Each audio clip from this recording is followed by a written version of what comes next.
Right Kurnool జిల్లా ఎమిగనూరులో ఆటోను వెనుక నుంచి మరో వాహనం ఢీకొట్టింది.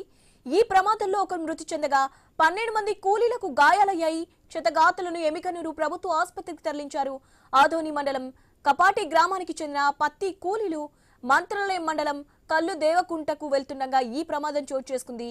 ఎమిగనూరు ఆదోని హైవేపై కోటేకల్ వద్ద ఈ ఘటన జరిగింది.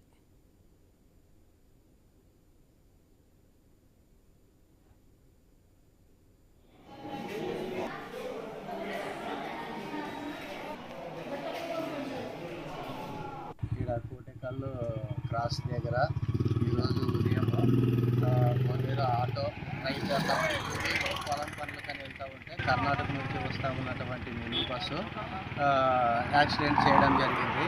ఆ జరిగిన యాక్సిడెంట్లో చాలామంది గాయాలయ్యారు. చనిపోయే ఒక వ్యక్తి కూడా స్పాట్లోనే చనిపోవడం జరిగింది.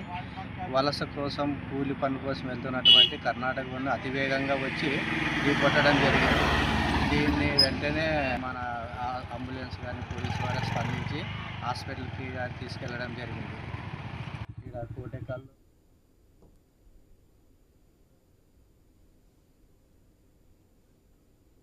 రైట్, దీనికి సంబంధించి అప్డేట్స్ తెలుసుకుందాం. మా ప్రతినిధి కిషోర్ ఉన్నారు. కిషోర్, దీనికి సంబంధించి అప్డేట్స్ ఏంటి, ఎలా జరిగింది ఘటన?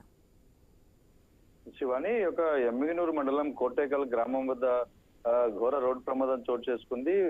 పత్తి పొలంలో కూలీ పని కోసం వెళ్తున్నటువంటి ఆటోకు సంబంధించి బెంగళూరుకు చెందినటువంటి ఒక ఐచర్ వాహనం ఢీకొనడంతో ఈ యొక్క ప్రమాదం చోటు చేసుకుంది. ఈ ప్రమాదంలో సుమారు 12 మందికి పైగా గాయాలయ్యాయి, ఒకరు మృతి చెందారు.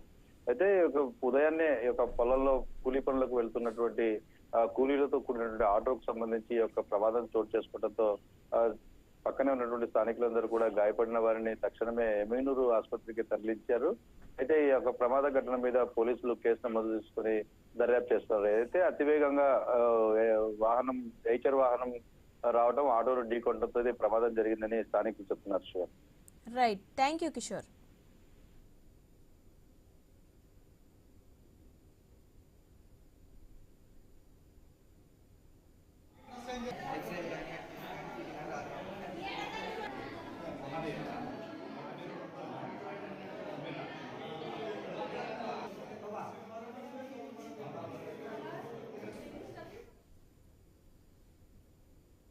పోలవరం ప్రాజెక్టు నిర్వాసితులకు నేడు 1000 కోట్ల రూపాయల నిధులను